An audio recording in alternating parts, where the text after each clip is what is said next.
choisi depuis toujours. Dieu, tu m'as béni et appelé avant ma naissance. Tu me tissais dans le silence.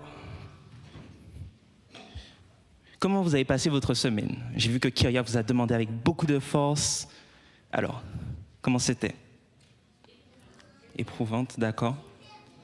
Ah, c'était super bien en bas, j'aime beaucoup. Alors, peut-être que votre semaine n'était pas idéale, mais j'ose croire que vous savez et que vous croyez que vous avez fait le bon choix de venir pour écouter la parole de Dieu en ce matin. Avant de commencer l'étude, je voudrais vous inviter à prier. Seigneur, aide-nous à pouvoir comprendre ce que tu veux nous dire à travers ta parole, que ton esprit repose sur nous et que je puisse délivrer le message que tu m'as confié. Au nom de Jésus, pour ta gloire. Amen. Alors, aujourd'hui, c'est moi qui ai le privilège et la responsabilité de vous entretenir dans le cadre du mois des jeunes. Donc, l'histoire des enfants est toujours intéressante, n'est-ce pas? On va voir si vous avez écouté. Est-ce que vous avez retenu le thème de ce mois des jeunes? Il a été dit au début de l'histoire des enfants. Les enfants, on ne souffle pas la réponse, hein? Non? Vous n'avez pas entendu? Alors, le thème de ce mois des jeunes, c'est « Éclat, fais briller ta lumière dans l'obscurité ». Donc, vous comprenez donc le titre de « Refléter la lumière ». Alors, est-ce que ça fonctionne? Est-ce qu'il est allumé? Ok. Donc, pour commencer, j'aimerais qu'on réfléchisse ensemble à quoi nous fait penser la lumière en général. Donc, ça pourrait nous faire penser à la chaleur, ok. Voilà, à la vue, sans lumière on ne peut pas voir, ou bien encore de manière plus imagée, à la connaissance ou aux différentes idées. Dans la Bible, il y a aussi beaucoup de versets qui mentionnent la lumière. On peut penser au psaume 119, verset 105, ou encore au texte que Tia nous a donné dans l'histoire des enfants, de Matthieu 5, versets 14 et 15. Si quelqu'un veut bien lire, c'est affiché.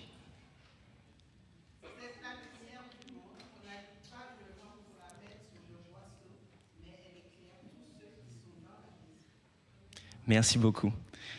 Alors, la question à laquelle je voulais répondre avec vous ce matin, ça veut dire quoi être la lumière de manière concrète?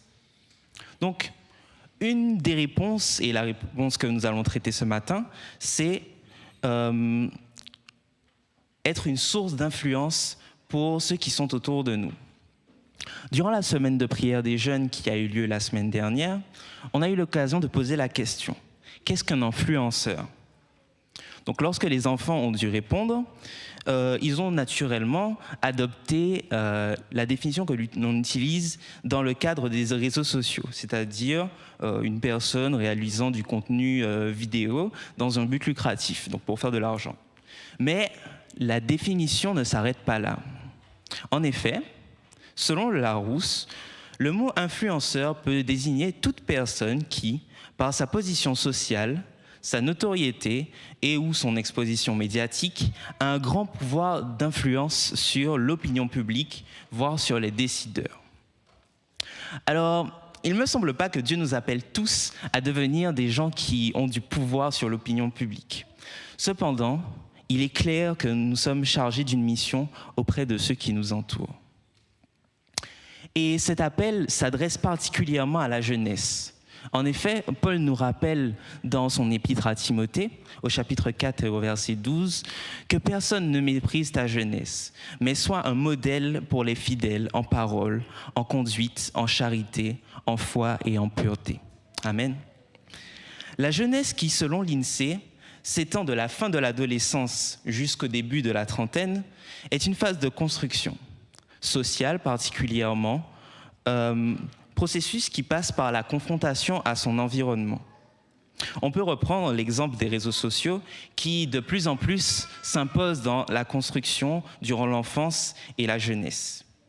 Mais aussi dans l'autre sens, c'est une phase où l'on peut partager avec ceux qui nous entourent nos croyances et notre avis de manière plus libre. Alors, on vous a spoilé un petit peu, mais la prochaine question à laquelle nous allons répondre, c'est « En quoi, moi, ai-je de l'influence ?» Et pour comprendre, je pense que c'est intéressant de se pencher sur ce qui, à l'inverse, nous influence, nous. En tant qu'enfant, que jeune ou même qu'adulte, chacun d'entre nous a des modèles, des personnes qui l'ont inspiré. Même si notre modèle par excellence est le Christ, évidemment, je pense que vous en avez d'autres auxquels vous pouvez penser, qu'ils le soient de manière consciente ou non. Ça peut être quelqu'un de votre famille, un ami, quelqu'un à l'église ici, ou à l'école, par exemple. Ou bien une personne plus éloignée que vous voyez à la télé, un philosophe, un chanteur, une célébrité. Leur raisonnement, réaction, ou bien encore les expériences qu'ils ont traversées peuvent avoir joué sur notre manière de vivre et ou sur notre façon de voir le monde. Dans certains cas, cela peut avoir été bénéfique, d'autres fois moins. Mais en matière d'exemple, nous avons un patron parfait. Bien que l'on pourrait encore une fois penser au Christ, je veux ici parler du recueil d'instructions et de témoignages qu'il nous a laissés, sa parole. Le texte de Jean 1 nous aide à comprendre que le Christ, qui est aussi Dieu, est celui qui a dirigé la rédaction de ce modèle, de sorte qu'il lui rend témoignage. Dans le texte du psaume 119 et au verset 9, l'auteur souligne que le seul guide dont il ait besoin en tant que jeune est la parole de Dieu. En effet, est-ce qu'un jeune pourrait lire pour moi le psaume 119, verset 9 ? Tu veux ? Vas-y.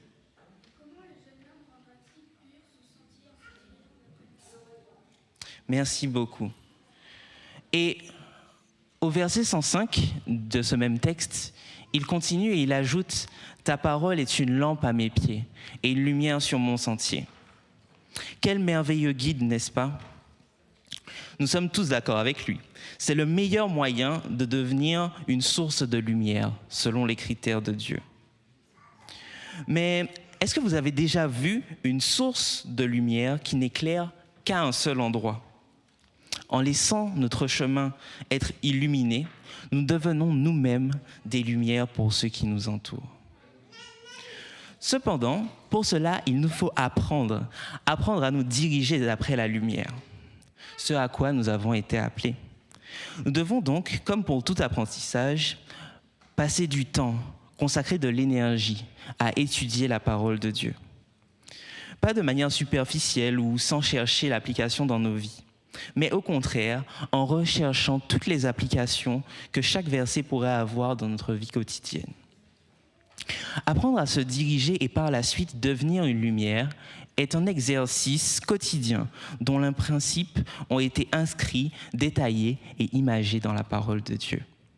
Si nous choisissons de nous diriger d'après la parole, la lumière, quels obstacles aurons-nous à briller à notre tour ? De quelle manière, je dirais même plus, brillerons-nous ? Je voulais vous poser une question. Selon vous, quels sont les plus grands obstacles que l'on pourrait rencontrer dans notre cheminement avec Dieu ? La peur, d'accord ? C'est ça. C'est la réponse à laquelle j'ai pensé. Personnellement, je pense que les plus grands défis dans notre parcours de sanctification sont liés à notre propre personne. Certains ont connu la lumière par excellence, notre Sauveur, personnellement. Pourtant, ils ont fait le choix, à un moment, de ne pas se laisser totalement influencer. On peut penser par exemple au jeune homme riche, qui est parti tout triste et a choisi de ne pas suivre le maître, à Pierre, qui au moment de la crucifixion a choisi de renier son ami par peur des représailles des personnes qui étaient présentes, ou bien encore à Jacques et à Jean, qui se sont laissés aller à la colère et ont demandé de faire descendre le feu du ciel. Bien que tout cela peut avoir d'autres explications, comme pour ceux qui n'avaient pas encore compris le sens de ce qu'ils lisaient dans la parole de Dieu, je pense que nos plus grands défis reposent en nous-mêmes. Alors, mardi, si vous étiez dans le Pacifique pendant la nuit, vous avez certainement pu voir quelque chose qui ressemblait à ça. Est-ce que vous savez comment ça s'appelle? C'est la lune, oui. Mais est-ce que vous savez pourquoi elle est rouge? Alors ça arrive vraiment, la lune peut devenir rouge et ça se produit quand en fait il y a un alignement entre le soleil, la terre et la lune et que la lune se retrouve dans l'ombre de la terre. De la même manière, dans notre vie chrétienne, il est si facile de perdre de vue la lumière de Dieu et de se laisser aller aux influences mauvaises. Honnêtement, dans le monde d'aujourd'hui, on a plein de raisons de ne pas briller continuellement, malgré l'influence de la parole sur nous. Et cela, si nous laissons les choses terrestres se mettre entre nous et notre Dieu. Comme nous l'avons dit tout à l'heure, c'est un choix de chaque jour, et même de chaque instant. Un choix qui peut paraître simple sur le papier, mais dont les implications pratiques peuvent être une source de challenge constant. Apprendre à être une lumière, ce n'est pas aussi simple que de crier sur tous les toits, d'annoncer partout « Je suis chrétien, Jésus revient, repens-toi » ou ce n'est pas non plus regarder les défauts de ceux qui nous entourent et se glorifier du fait que nous soyons meilleurs qu'eux. Être une lumière, c'est accepter que nous ne soyons plus aux commandes, que ce ne soit plus nous qui vivions, mais plutôt Christ qui vit en nous, qu'il soit le seul au contrôle de notre vie. Laisser le travail de sanctification illuminer notre chemin et celui de ceux qui sont autour de nous. C'est devenir les imitateurs de Christ en laissant le Saint-Esprit agir à chaque instant dans notre vie. Si nous choisissons de devenir une lumière, il deviendra naturel d'attirer l'attention. Comme nous l'avons vu dans l'histoire de la semaine dernière, mais aussi dans celle d'aujourd'hui, quand nous devenons une lumière, ceux qui sont autour de nous sont aussi irradiés. Nous n'avons pas besoin de faire beaucoup de bruit ou de vains efforts pour remplir l'espace. Comme l'a déclaré le prophète Ésaïe, dans le texte d'Ésaïe 30, verset 15, « C'est dans la tranquillité et le repos que sera votre salut. C'est dans le calme et la confiance que sera votre force. » Pour devenir une lumière, tu n'as pas besoin de grand-chose. Je n'ai pas besoin de grand-chose. Le chemin est déjà tracé. La lumière est déjà pourvue.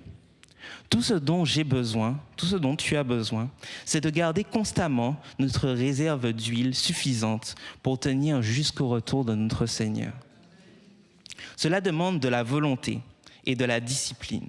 Mais là encore, nous ne sommes pas seuls, car Dieu nous a dit « C'est moi qui produis en vous le vouloir et le faire ». Alors, au niveau moléculaire, il y a très peu de différence entre du diamant et du charbon. Juste de toutes petites différences au niveau de l'organisation des molécules. Est-ce que nous laisserons Dieu travailler dans notre vie pour faire cette petite différence, mais qui est pourtant si importante ? À l'instar de Paul, choisirons-nous de travailler durement notre corps, de traiter durement notre corps, afin de se laisser envahir par la lumière et que notre environnement, à travers nous, puisse briller comme le soleil jusqu'à son zénith. Choisissons aujourd'hui le chemin sur lequel nous voulons marcher. Amen. Que Dieu vous bénisse.